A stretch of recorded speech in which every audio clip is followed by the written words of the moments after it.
Hey guys, it's your favorite Dinobot here, and as I promised y'all when Danco blundered the list of top 10 strongest Autobots here, I promised y'all I would make a real list of the top 10 strongest Autobots here. And so, with that being said here, let's begin. But the rules are pretty simple here. We will only be using members of the actual Autobot team from the Bayverse continuity. However, this will take out characters like Optimus Prime because he's a rotten, dirty traitor, and the Dinobots, as again, this would actually make this list and this video a lot longer than it originally would. So without further ado, let us begin. Be sure to comment down below, like and subscribe, share with your friends, and let's begin, starting off with number 10. At number 10, we have Skids and Mudflap. Now again, yes, these two actually do, have some decent level of scaling here. You see, they were able to hold their own and actually be able to damage the likes of Devastator, which is actually a pretty good feat considering, well, Devastator should have shielding. Yeah, I know, it's actually pretty impressive here. And the sheer fact that Skids actually, or sorry, not Skids, Mudflap here actually survived Devastator's Vortex Grinder. Now, the sheer fact that they survived that with even Devastator's, a simple blow from Devastator, I should say here, is able to knock down skyscrapers here. Yeah, these two are absolutely, decent for where they are. Now, they are the lower members of the verse here, and again, they are able to take attacks from each other pretty easily, but we do know that they should actually scale to some of the other Autobots like Camshaft, Smokescreen, and should be just below Cliff Jumper, who is just Bumblebee, but with, I guess you could say, a more warrior-like upgrades and stuff like that there. And again, this does come from Camshaft, who is a Allspark enhanced Cybertronian, that the Skids is actually much more formidable than the basic Decepticon drones here. But keep in mind, they do not even get close to the high tiers at all here. But yeah, in terms of top 10, they are the weakest. At number 9, I have the Arcee triplets. Now again, they could have been higher on this list here, but the problem is they I gotta actually say they don't scale to like the high tiers here. They just don't here. They actually fall short here. I would actually say they're around the same level as maybe First Movie or maybe like Bumblebee in some ways here, but they are above Skids and Mudflap here pretty easily. Arcee in her previous body, her original body, was able to beat the likes of Thundercracker. Now, Thundercracker was able to beat the likes of Camshaft, Air Raid, and Cliff Jumper here like they were absolutely nothing. Now, again, he did Blindside Air Raid here, but again, still able to do another less here. And she's actually been able to foderize casual Decepticon drones here. However, she does simply, I would probably say she scales to Thundercracker in some ways here, unless Thundercracker does get the drop on her. The reason why I say that here is because Thundercracker actually captured her, ripped her apart, and, well, brought her body back to another Decepticon scientist here, where he basically split her spark in half and gave it to Elito 1 and Chromia, reviving them and, well, giving them a Unimind here. Meaning that, again, the triplets would scale back to her. However, they were all able to not only restrain, but to straight up dominate Thundercracker in a round, I guess you say for Arcee, round 3 in a way here. But again, considering the sheer fact that Thundercracker has been able to kill multiple formidable Autobots likely on the same level as TF1 to TF2 Bumblebee, I think that would actually be the reasonable explanation here on how strong Thundercracker is. And then they had this dude retreat and basically hiding in a corner. Oh my gosh, it was so embarrassing for Thundercracker. He got beat by these girls essentially like twice, because Arcee was just cooking him earlier here. But like I said, they do not scale to the high tiers here. You see, Arcee was one-shotted by Starscream like she was nothing. And again, casually one-shotted by the likes of Megatron here, along with Chromia for backup here. So, yeah, unfortunately, while she is formidable, and while I definitely put her on the same levels as possibly TF2 Bumblebee here, they do not scale to the high tiers here. They do not scale to Optimus, Megatron, Jazz, and so on and so forth here. But yes, they do actually make the list here because, again, they are able to fight against Soundwave, Thundercracker, and even hold their own against some of the heavy hitters, but not the high tiers at all here. But yep, they make the number 9. At number 8, we've got Ratchet. Now, Ratchet, in all honesty, is it's unfortunate where he's ranked here because I think he should honestly be higher here based on his stats and, well, I guess you could say even toy stats as well here, because again, he's stated to be just as formidable as Ironhide, but again, more precise here.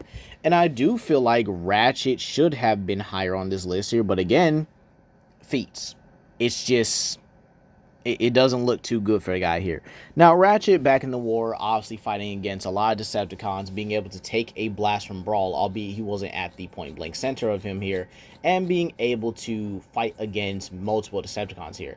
However, as years went on, the gap between him and Ironhide basically grew, with Ironhide basically progressing further than Ratchet. Don't get me wrong, Ratchet is formidable, being able to withstand blows from Starscream and even Sentinel Prime, even taking a slash from Sentinel Prime here and just going right back at him here. And the sheer fact that even in some of the more other Bayverse media comics here, he's actually able to hold his own against Decepticons that were giving Ironhide trouble here. But again, Ratchet is just as formidable as Ironhide, and I would honestly say he's just a bit more skilled here. But again, over the years, the gap between him and Ironhide, due to the upgrades and stuff here, just kind of widened over the movies here due to their upgrades and stuff here. And again, unfortunately, his performance in Age of Extinction. Now, that is definitely a producer problem, but unfortunately, Ratchet does get the number 8 spot. At number 7, we have our glorious King Sideswipe here. Again, done dirty by the Bayverse. Definitely needed more here. So, with that being said here, how does Sideswipe actually make the number 7 list above the likes of Ratchet? Well, that's pretty simple. He's better. He's got better feats, more quantifiable feats. Actually, he's shown relativity to the likes of Ironhide, even if it's very brief here. And, well, Bumblebee here. You see, the sheer fact that Sideswipe also has upgrades as well here, with him being able to fight against the Dreads as well, who are able to take attacks from Bumblebee and the likes of Mirage. And he actually had a small beef or grudge match or, death match here against the likes of Demolisher here. So he's got a good track record against the big boys, plus being able to help Mirage in the final parts of the battle against the likes of Starscream. So again, he is comparable to Bumblebee, but I'll probably say around the TF2 to TF3 margin, while he does get surpassed later on here. But Sideswipe easily earns this number 7 spot through the sheer fact he's able to one-shot Decepticons and hang with the likes of Demolisher. Now, on to the next one. And obviously, at number 7, it has to go to Mirage here. I do put Mirage slightly above Sideswipe here because, again, he was a vital part in holding off the Dreads here, and his Dark of the Moon game, which is canon, by the way. The sheer fact that he was able to hold his own in a one-on-one against Starscream, the same Starscream that was fodderizing the likes of Arcee's team, the same Starscream that was able to blow off Bumblebee's legs and stuff like that there, and fight against Ironhide and Ratchet back-to-back. Sideswipe held his own in a one-on-one against Starscream. Like... And the sheer fact that Starscream later goes on to fauderize the aerial bot colony after this here. Just straight up annihilate them here. And yet, we have Mirage using his fair share of powers and abilities, obviously, here. But again, he is actually able to get in close and, again, fight against Starscream when he also decides to close the distance here. Fighting him in a shootout, being able to even take attacks from him, grabbing him by the leg from the very early part of the game, and just slamming him down through the building. Oh, sorry, not through the building, through an entire bridge into a, well, steep canyon down below. Not only does he survive that, right, but he later gets up and is able to still use his wrist blades, walks through and is able to fight through multiple Decepticons, now obviously using his cloak to get around most of them and stuff like that there. But again, it still remains the sheer fact that he was able to, well, fight against a horde of Decepticons with very, I guess you could say, very few injuries here.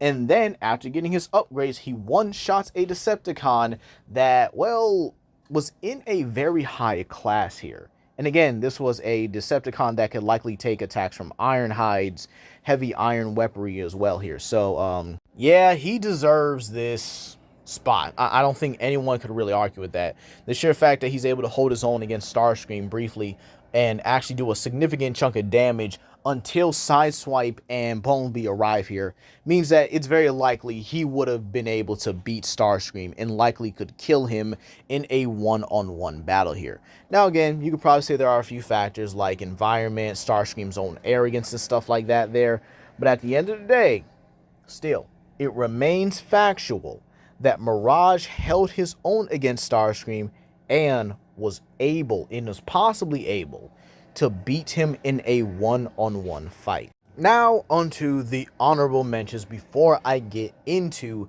the top 5, okay? These are Autobots that could have made the list, but due to their feats and showings, could not. So, let's talk about it. Starting off with easily Jolt here. Jolt here, in all honesty, it's such a shame that he was not given that much screen time. He helped take down Soundwave. He was able to use his electromagnetism here to be able to give Optimus Jetfire's parts here and even give him an energy boost, I would actually say here, because again, that is some of Jolt's own power transferring into Optimus here. And even in the Titan magazines, dude was blacking out cities. Like, dear God. However, again, not too many things to suggest he would actually be in the same tier as some of the other Autobots here. However, he does have the potential, in my opinion, to be in the same class as the likes of TF2 Bumblebee. Now, on to Air Raid. Dude, you had the very clear chance to take out Starscream. And if you guys do not know what I'm talking about, here is the scene. Face me! You're too late, Starscream! The Stratosphere is ready to leave with the med tech. You want what's left? You'll have to catch me first. I'm gonna make sure that shipment gets to safety. Follow me, Starscream! You could have sniped him, Air Raid. You could have sniped him and took his head clean off at that point. You had an ability to stun him, and you didn't take advantage of it. That's why you're dead. Now, on to the next one here. We have everyone's favorite Warpath. And I think everyone could agree here that he had no real reason to lose to Megatron and Dark of the Moon except for plot here. This is an Autobot that I would definitely say is a lot more heavily built and a lot more heavily weaponed than Ironhide. Considering the sheer fact that this game does revolve around mech tech, Warpath is literally just a solid tank entirely. I would actually say he might have a lot more dangerous firepower than the likes of even Brawl. And the sheer fact that he was able to not only damage a Megatron that was capable of hiding and at least taking attacks from a mech tech Optimus, but was still able to hold his own, and the sheer fact that Megatron was able to use the missile silo to his advantage. So basically Warpath got beaten by AoE damage, plus Megatron having Stealth Force mode, which he honestly should not have here. But that's pretty much going to do it for honorable mentions here, as the others are just featless, like Silverbolt. Breakaway, in all honesty, could have scaled to Air Raid, but again, still kind of featless here. And then, obviously, Stratosphere. But on to the top 5. At number 5, I got Ironhide. Yes, Ironhide himself here. And again, should be no surprise he's in this top 5 list here. I mean, shoot, it's just, it is what it is here. Ironhide has earned the spot. But let's actually talk about this, shall we? Why is he in the number 5 spot? Well, in the very beginning of his career, he was actually used to be an enemy of Optimus here, and a much younger Optimus as well here. I would actually say, in terms of physical strength, he was one of the few Autobots that could actually battle against Optimus and even push him around here. However, obviously, Optimus, would get stronger over the years, but again, so would Ironhide. That's kind of just how, Cybertronians and other people in, series and TV shows pretty much work here. And considering the sheer fact he's able to tank attacks from Brawl, being able to actually have a shoot-off, against the likes of Starscream and Shockwave and hold his own until Optimus is able to properly come back and help him. Yeah, this dude is an absolute monster. Even in novelizations here, he's considered to be one of the more dangerous Autobots as well here. Being able to hold his own against Bone Crusher, actually almost completed a plan to, well, destroy the Decepticon warship here. And in all honesty, I would probably say he is capable of giving Starscream a good fight here. Beat him? Maybe. Considering the sheer fact he is above Mirage, I would definitely say he is capable of beating Starscream here. But again, due to his weaponries and how he fights, it's likely going to be a lot more difficult for him than it would be someone like Mirage, who utilizes his speed, agility, and his more maneuverability to be able to get around here. However, in terms of firepower, Ironhide is able to send Megatron flying and even being able to breach through Mixmaster's armor with his weaponry. So Ironhide definitely earns this number 5 spot here. He's one of the toughest and grittiest Autobots around here. And let's be real, Sentinel Prime shot him in the back for a reason, because he probably would have been able to give a good fight and likely hold him off until Optimus arrived. I'm just saying. I'm just, just saying. But again, Ironhide definitely deserves this number 5 spot.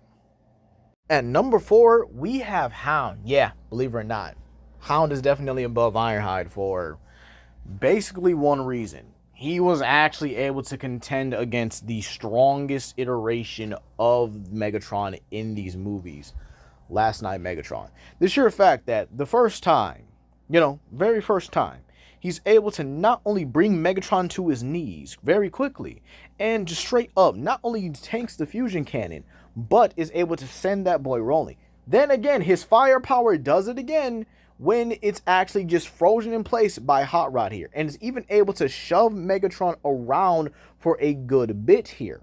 Okay, so the sheer fact that Hound is not only able to contend against this Last Night Megatron, but actually send him flying and damage him as well here, definitely gives him the number 4 spot. Okay, so anyone above this has to be criminally monsters here. All right, so that being said, let's move on to number 3 or 2. Oh, again, fighting for the number 3 or 2 spot, we have Jazz here. Now again, I could possibly put Jazz above the likes of the next contestant here, but again, he earns this spot for multiple reasons here. Now, let's talk about this here. Jazz has some of the most cut content from the Bayverse movies here, and believe it or not, is the best represented in other medias, such as the sheer fact that in the movie adaptation, which contains the deleted scenes here, he was able to literally speed blitz and literally one-tap Brawl and proceeded to beat the mess out of him until Megatron decided to come in and save his heavy hitter. And again, here's the fun thing, right?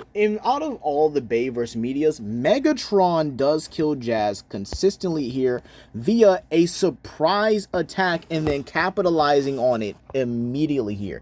However, the one time he doesn't do it is in one of the few DS games here, where the sheer fact that Megatron got pressed so badly that he got pissed off after a high difficulty fight and pretty much proceeded, to desecrate Jazz's corpse, despite the sheer fact that the fight was over.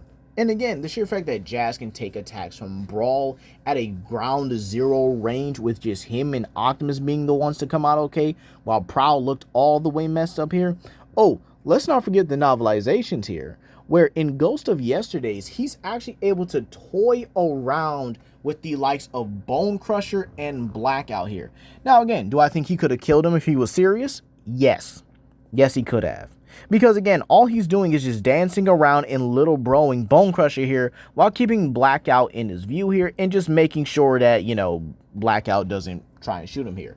However, when Blackout does shoot him here, he simply just rolls and proceeds to press them with his firepower until Starscream comes in and blindsides him. This is one of the few ways that Jazz is even able to get damage due to the sheer fact that he constantly does get blindsided by the Decepticons. I have more details about how Jazz and how powerful Jazz is in the Bayverse in my Jazz versus Arcee Special Forces video, so be sure to go ahead, go to either the Monster Battles playlist here and just go ahead and check that out here.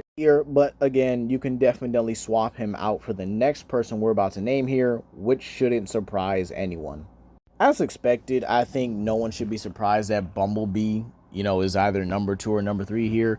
And again, this is kind of Michael Bay's fault in general here, but let's really talk about the reason why. Now, Bumblebee over the years here definitely would not have been able to crack the top 5 list here. And again, this is if everything just kind of stopped after Dark of the Moon. However, the likes of the Last Night definitely gives Bumblebee a feat to where you could argue is much more impressive than Jazz's here, and that is being able to fight against Nemesis Prime. Now, keep in mind, Optimus never really, I guess you could say, recovered or recouped himself after coming back to Earth here. However, again, this is still an impressive feat nevertheless here.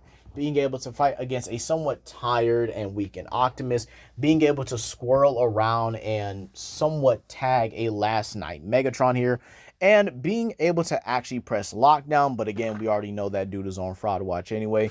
But yeah, Bumblebee being able to do all these things here, you could easily say he's in the same category, or at the very least does in some way surpass the likes of Jazz. The only problem is here is that, again, some of these feats are, well, do get contradicted later by him getting manhandled at the very end of the fight here. But again, he is still a stepper and he's able to press some of the big boys. But now let's move on to the obvious number one. And so number one should come as no surprise. Optimus the GOAT. And again, what do I really need to say? He obviously does take the top tier number of the verse here. And well, when it comes to top 10 Autobots, obviously the list is going to have the leader as number one for a reason. Let's start about it, right? The sheer fact that in the novels, it's confirmed he's able to tear apart Bone Crusher and Blackout like they're nothing. We even see this in the movie. So again, that was backed up here. And let's not forget the most goated fight ever, where he was like, nah, I'll take you all on, and simply locked in to fight against TF2 Megatron, Starscream, and Grindor, killing Grinder at the same time here. Then in the Egypt fight, where he got a boost from the Matrix of Leadership. Yes, it was the Matrix of Leadership that amped him. I think that was kind of obvious here. And then the sheer fact that he proceeded to kill the Fallen and then gets stronger than that, fights against the likes of Sentinel Prime, gets stronger than that, and is able to actually knock Grimlock in a stunned and dazed state and actually make him, well, submit. My glorious goat got beat by some nonsense and some plot armor. But anyway, the sheer fact that Optimus likely could have killed a lot of these characters here, but because of his good nature, he doesn't here. And then the sheer fact that in the last night, we see him cut Megatron's arm off, even though the sheer fact that, again, he is in a much more tired state here, and maybe had gotten a little bit of repairs from Hound here, because he was the medical officer at the time here. But again, at the end of the day here, I don't think it should be a surprise that Optimus Prime is number one in the verse here. And that's going to be all for today. I hope you guys enjoyed this Transformers Top 10 Autobot list here. And so, I bid you guys farewell, and you guys have a blessed day. Be sure to share this with your friends and subscribe as well here. Peace.